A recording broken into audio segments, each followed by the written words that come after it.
പുതിയൊരു വീഡിയോയിലേക്ക് സ്വാഗതം. ഇന്ന് നമുക്ക് PSC പരീക്ഷകൾ ചോദിക്കുന്ന കോമൺ ആയിട്ട് ചോദിക്കുന്ന ഫാക്ട്സ് ഉൾപ്പെടുത്തിക്കൊണ്ടുള്ള ഒരു വീഡിയോയാണ്. അപ്പോൾ നമുക്ക് നോക്കാം, സമയം കളയേണ്ട, നമുക്ക് നോക്കാം. ഇപ്പോൾ ഇന്ത്യൻ തപാൽ സ്റ്റാമ്പിൽ പ്രത്യക്ഷപ്പെട്ട ആദ്യത്തെ വ്യക്തി ആരാണ്? അത് നമ്മുടെ മഹാത്മാഗാന്ധിയാണ്. ഇന്ത്യൻ തപാൽ സ്റ്റാമ്പിൽ പ്രത്യക്ഷപ്പെട്ട ആദ്യ വ്യക്തി മഹാത്മാഗാന്ധിയാണ്. മഹാത്മാഗാന്ധി അല്ലെങ്കിൽ ഗാന്ധിജിയുടെ ചിത്രം തപാൽ സ്റ്റാമ്പിൽ വരുന്നത് 1948 ഓഗസ്റ്റ് 15-നാണ്. ഗാന്ധിജിയുടെ ചിത്രം തപാൽ സ്റ്റാമ്പിൽ വരുന്നത് 1948 ഓഗസ്റ്റ് 15-നാണ്. അതുപോലെ നമ്മുടെ ഇന്ത്യൻ തപാൽ സ്റ്റാമ്പിൽ പ്രത്യക്ഷപ്പെട്ട ആദ്യ വനിത അത് മീരാബായി ആണ്. മീരാബായിയുടെ ചിത്രം തപാൽ സ്റ്റാമ്പിൽ വരുന്നത് 1952-ലാണ്. ഇന്ത്യൻ തപാൽ സ്റ്റാമ്പിൽ പ്രത്യക്ഷപ്പെട്ട ആദ്യ വ്യക്തി ഗാന്ധിജി 1948 ഓഗസ്റ്റ് 15. ആദ്യ വനിത മീരാബായി 1952-ലാണ്.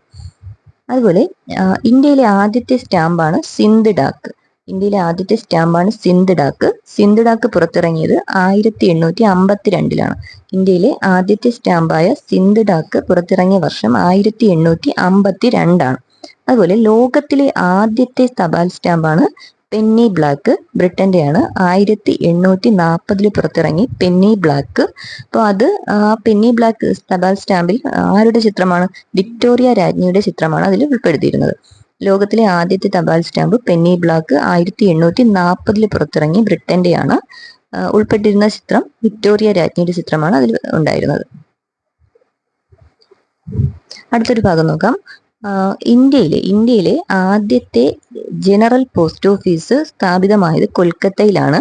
അത് വാറൻ ഹേസ്റ്റിങ്സിന്റെ കാലത്താണ് സ്ഥാപിതമായത്. വാറൻ ഹേസ്റ്റിങ്സ് ആണ് സ്ഥാപിച്ചത്. ഇന്ത്യയിലെ ആദ്യത്തെ ജനറൽ പോസ്റ്റ് ഓഫീസ് കൊൽക്കത്തയിൽ സ്ഥാപിച്ചത് വാറൻ ഹേസ്റ്റിങ്സ് ആണ്. അതുപോലെ പിൻകോഡ്, ഇന്ത്യയിൽ പിൻകോഡ് സംവിധാനം നിലവിൽ വന്ന വർഷം 1972-ആണ്. ഇന്ത്യയിൽ പിൻകോഡ് സംവിധാനം നിലവിൽ വന്ന വർഷമാണ് 1972. സ്പീഡ് പോസ്റ്റ് ഇന്ത്യയിൽ നിലവിൽ വന്നത് 1986-ലാണ്. ഇന്ത്യയിൽ പിൻകോഡ് നിലവിൽ വന്ന വർഷം 1972-ആണ്. സ്പീഡ് പോസ്റ്റ് നിലവിൽ വന്നത് 1986-ലാണ്. ഇനി നമുക്ക് ഫ്രഞ്ച് വിപ്ലവവുമായി ബന്ധപ്പെട്ട കുറച്ച് കാര്യം നോക്കാം. ഫ്രഞ്ച് വിപ്ലവത്തിന്റെ പിതാവ് എന്നറിയപ്പെടുന്നത് ആരാണ്? മോണ്ടസ്ക്യൂ ആണ്. ഫ്രഞ്ച് വിപ്ലവത്തിന്റെ പിതാവ്, ഫാദർ ഓഫ് ഫ്രഞ്ച് റവല്യൂഷൻ എന്നറിയപ്പെടുന്നത് മോണ്ടസ്ക്യൂ ആണ്. അതുപോലെ ഫ്രഞ്ച് വിപ്ലവത്തിന്റെ പ്രവാചകൻ എന്നറിയപ്പെടുന്നത് റൂസോയാണ്. ഫ്രഞ്ച് വിപ്ലവത്തിന്റെ പ്രവാചകൻ എന്നറിയപ്പെടുന്ന ആള് റൂസോയാണ്. ഫ്രഞ്ച് വിപ്ലവത്തിന്റെ പിതാവ് മോണ്ടസ്ക്യൂ ആണ്. അതുപോലെ ഫ്രഞ്ച് വിപ്ലവത്തിന്റെ സന്തതി എന്നറിയപ്പെടുന്നത് നെപ്പോളിയൻ ബോണപ്പാർട്ടാണ്. ഫ്രഞ്ച് വിപ്ലവത്തിന്റെ സന്തതി നെപ്പോളിയൻ ബോണപ്പാർട്ടാണ്. അപ്പോൾ ഫ്രഞ്ച് വിപ്ലവവുമായി ബന്ധപ്പെട്ട 3 ഫാക്ട്സ് ആണ്: ഫ്രഞ്ച് വിപ്ലവത്തിന്റെ പിതാവ് മോണ്ടസ്ക്യൂ, ഫ്രഞ്ച് വിപ്ലവത്തിന്റെ പ്രവാചകൻ റൂസോ, ഫ്രഞ്ച് വിപ്ലവത്തിന്റെ സന്തതി നെപ്പോളിയൻ. ഇനി മറ്റൊരു ഭാഗം നോക്കാം. നമുക്കറിയാം 4G സംവിധാനം. ഇന്ത്യയിൽ ആദ്യമായി 4G സംവിധാനം നിലവിൽ വന്ന നഗരം കൊൽക്കത്തയാണ്. കൊൽക്കത്തയിലാണ് ഇന്ത്യയിൽ ആദ്യമായിട്ട് 4G സംവിധാനം നിലവിൽ വരുന്നത്. അതുപോലെ കേരളത്തിൽ ആദ്യമായിട്ട് 4G സംവിധാനം വരുന്ന നഗരം കൊച്ചിയാണ്. ഇന്ത്യയിൽ കൊൽക്കത്തയിൽ ആദ്യമായിട്ട് 4G വരുന്നു. കേരളത്തിലാണെങ്കിൽ കൊച്ചിയിലാണ് 4G ആദ്യമായിട്ട് വരുന്നത്. 3G സംവിധാനം. കേരളത്തിൽ ആദ്യമായി 3G വരുന്നത് കോഴിക്കോട്ടാണ്. അപ്പോൾ കോഴിക്കോട്ട് കേരളത്തിൽ ആദ്യമായിട്ട് 3G സംവിധാനം വന്നു. അതുപോലെ കേരളത്തിൽ ആദ്യമായിട്ട് 4G സംവിധാനം വന്നത് കൊച്ചിയിലാണ്. ഇനി അടുത്ത് ഇന്ത്യയിലെ കടലാസ് രഹിത ഓഫീസ് ആണ്. ഇന്ത്യയിലെ ആദ്യത്തെ കടലാസ് രഹിത ഓഫീസാണ് IT മിഷൻ. അപ്പോൾ ഇന്ത്യയിലെ ആദ്യത്തെ പേപ്പർ ഫ്രീ ഓഫീസ് അല്ലെങ്കിൽ കടലാസ് രഹിത ഓഫീസാണ് IT മിഷൻ. ആദ്യത്തെ കമ്പ്യൂട്ടർ ഗെയിം ഏതാണ്? സ്പേസ് വാർ. ആദ്യത്തെ കമ്പ്യൂട്ടർ ഗെയിമാണ് സ്പേസ് വാർ. സ്പേസ് വാർ ആണ് ആദ്യത്തെ computer game. Thiruvananthapuram techno park നമുക്കറിയാം. തിരുവനന്തപുരം ടെക്നോ പാർക്ക് സ്ഥാപിതമായ വർഷം ഏതാണ്? 1990. അപ്പോൾ തിരുവനന്തപുരം ടെക്നോ പാർക്ക് സ്ഥാപിതമായ വർഷം 1990 ആണ്. ഇനി തമിഴ്നാട്, നമ്മുടെ സംസ്ഥാനമായ തമിഴ്നാടിനൊരു പ്രത്യേകത ഉണ്ട്. എന്താണ്? എല്ലാ ഗ്രാമപഞ്ചായത്തുകളും കമ്പ്യൂട്ടറൈസ് ചെയ്ത ആദ്യത്തെ സംസ്ഥാനമാണ് തമിഴ്നാട്. എല്ലാ ഗ്രാമപഞ്ചായത്തുകളും കമ്പ്യൂട്ടറൈസേഷൻ ചെയ്ത ആദ്യത്തെ സംസ്ഥാനം തമിഴ്നാടാണ്.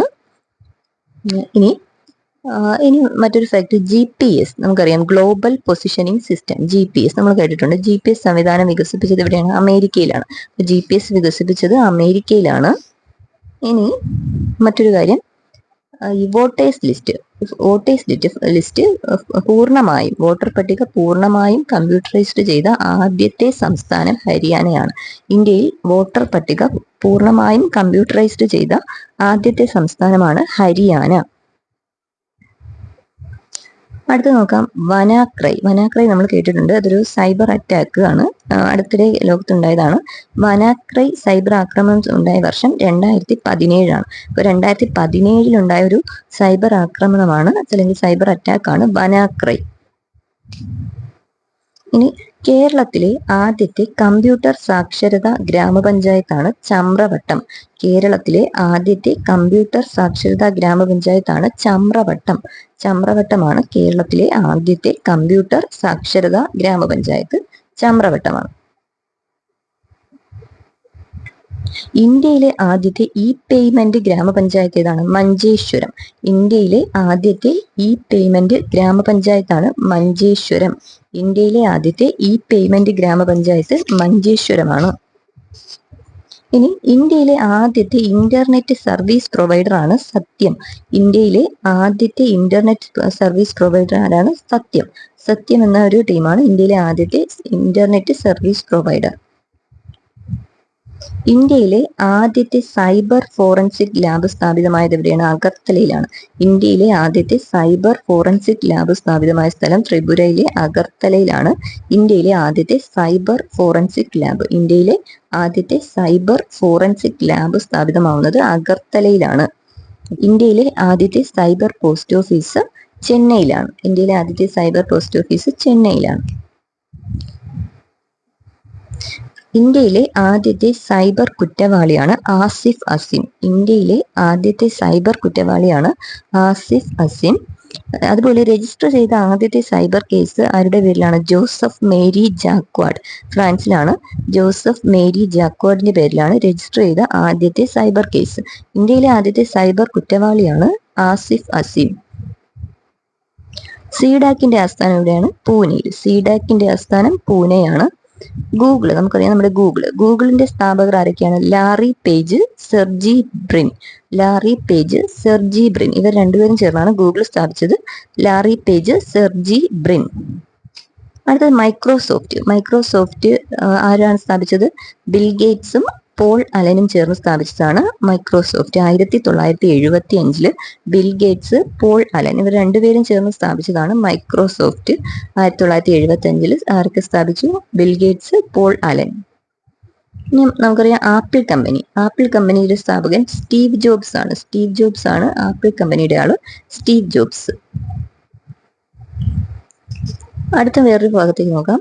2011 ISRO വികസിപ്പിച്ച സൂപ്പർ കമ്പ്യൂട്ടറാണ് സാഗ 220. സാഗ 220 എന്നാണ് 2011 ISRO വികസിപ്പിച്ച സൂപ്പർ കമ്പ്യൂട്ടറാണ് സാഗ 220.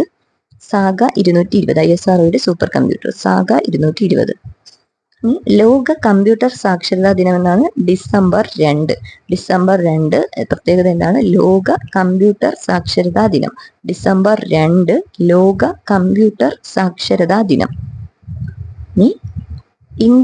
ഇന്റർനാഷണൽ സൈബർ സുരക്ഷാ ദിനം എന്നാണ് നവംബർ 30. അപ്പോൾ 2 ഡേറ്റ് ഉണ്ട്, കമ്പ്യൂട്ടറുമായി ബന്ധപ്പെട്ട 2 ഡേറ്റ് മറന്നു വരുത്. ഒന്ന് ഡിസംബർ 2, മറ്റൊന്ന് നവംബർ 30. അപ്പോൾ ഡിസംബർ 2 ലോക കമ്പ്യൂട്ടർ സാക്ഷരതാ ദിനം, ഡിസംബർ 2 ഇന്റർനാഷണൽ സൈബർ സുരക്ഷാ ദിനം നവംബർ 30. വേൾഡ് കമ്പ്യൂട്ടർ സാക്ഷരതാ ദിനം ഡിസംബർ 2. വേൾഡ് കമ്പ്യൂട്ടർ സാക്ഷരതാ ദിനം ഡിസംബർ 2. ഇന്റർനാഷണൽ സൈബർ സുരക്ഷാ ദിനം നവംബർ 30.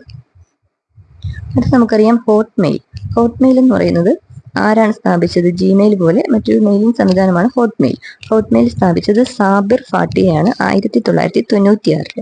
ഹോട്ട്മെയിൽ സ്ഥാപിച്ചത് സാബിർ ഫാട്ടിയ 1996 സ്ഥാപിച്ചത് സാബിർ ഫാട്ടിയ. ഇനി ഏഷ്യയിൽ ആദ്യമായി സൈബർ നിയമങ്ങൾ നടപ്പിലാക്കിയ ആദ്യത്തെ ഏഷ്യൻ രാജ്യം സിംഗപ്പൂരാണ്. ഏത് ഏഷ്യൻ രാജ്യത്താണ് ആദ്യമായിട്ട് സൈബർ നിയമങ്ങൾ നടപ്പിലാക്കിയത്? അത് സിംഗപ്പൂരിലാണ്. സൈബർ നിയമങ്ങൾ നടപ്പിലാക്കിയ ആദ്യ ഏഷ്യൻ രാജ്യമാണ് സിംഗപ്പൂർ. ഇനി അടുത്ത് നമുക്ക് നോക്കുന്നത് ഒരു ബുക്കാണ്. Hit refresh. ബുക്കിന്റെ പേരെന്താണ്? Hit refresh. ഈ ഹിറ്റ് റിഫ്രഷ് എന്ന ബുക്ക് രചിച്ചത് സത്യ നദല്ലയാണ്.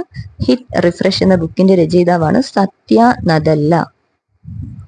നമുക്കറിയാം ഗാന്ധിയൻ എറ, നമ്മൾ സ്വാതന്ത്ര്യ സമരവുമായി ബന്ധപ്പെട്ട് കേൾക്കുന്ന വേർഡാണ് ഗാന്ധിയൻ എറ. ഗാന്ധിയൻ കാലഘട്ടം ഏത് വർഷം മുതൽ ഏത് വർഷം വരെയാണ്? 1919 മുതൽ 1947 വരെയാണ് ഗാന്ധിയൻ എറ എന്നറിയപ്പെടുന്നത്.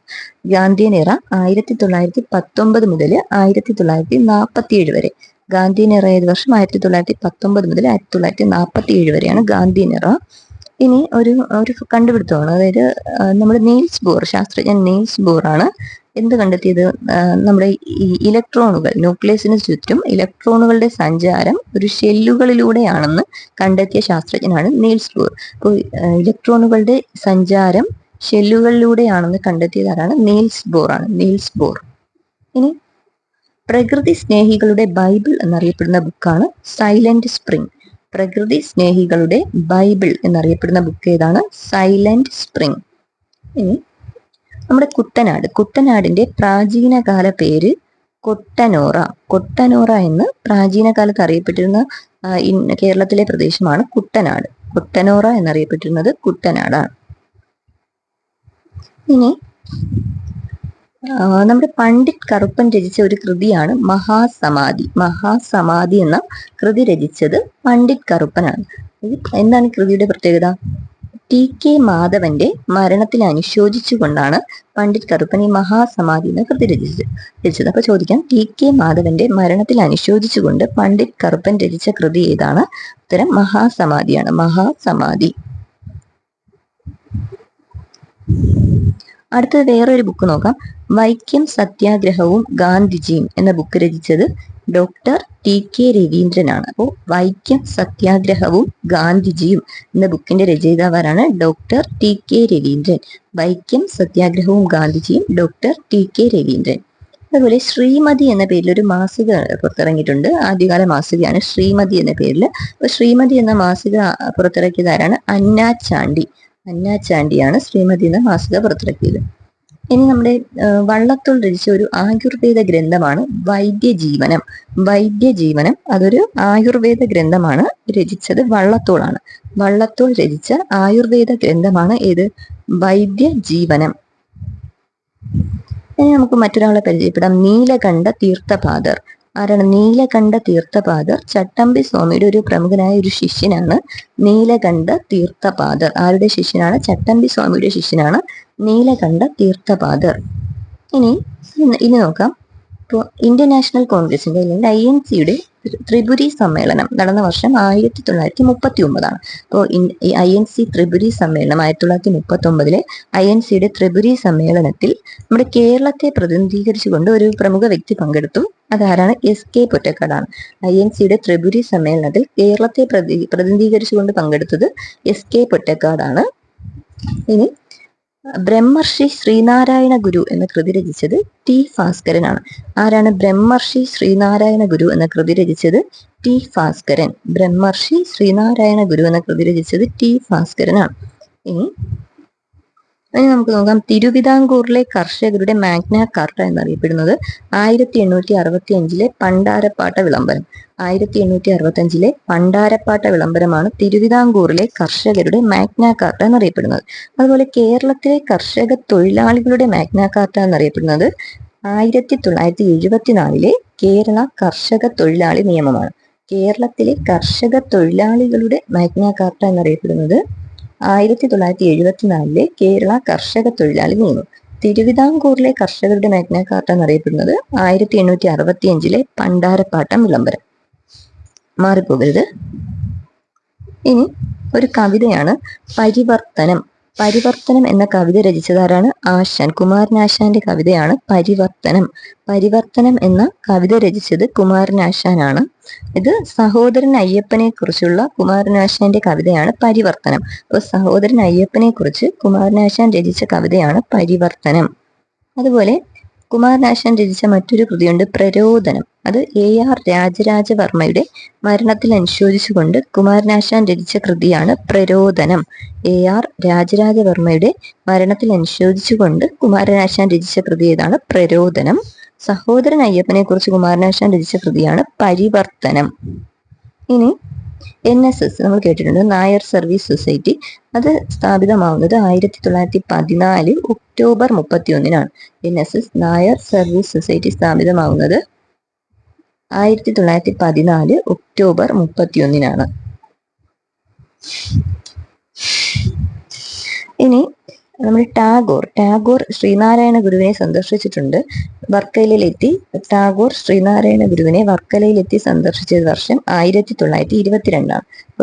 രവീന്ദ്രനാഥ ടാഗോർ ശ്രീനാരായണ ഗുരുവിനെ വർക്കലയിൽ ചെന്ന് സന്ദർശിച്ച വർഷമാണ് 1922. അതുപോലെ ഗാന്ധിജി ശ്രീനാരായണ ഗുരുവിനെ സന്ദർശിക്കുന്നത് ശിവഗിരിയിൽ വെച്ചാണ്. അപ്പോൾ ശിവഗിരിയിൽ ചെന്ന് ഗാന്ധിജി ശ്രീനാരായണ ഗുരുവിനെ സന്ദർശിച്ച വർഷം 1925-ആണ്. 1925-ആണ്. വർഷങ്ങൾ മാറിപ്പോരുത്. 1925 ഗാന്ധിജി ശ്രീനാരായണ ഗുരുവിനെ സന്ദർശിച്ചു. ടാഗോർ ശ്രീനാരായണ ഗുരുവിനെ സന്ദർശിക്കുന്നത് 1922-ലാണ്. ഓക്കെ, ഇപ്പോൾ ക്ലാസ് ഇഷ്ടമായെന്ന് കരുതുന്നു. അപ്പോൾ പുതിയൊരു വീഡിയോയുമായി അടുത്ത ക്ലാസ്സിൽ കാണാം. ഓക്കെ.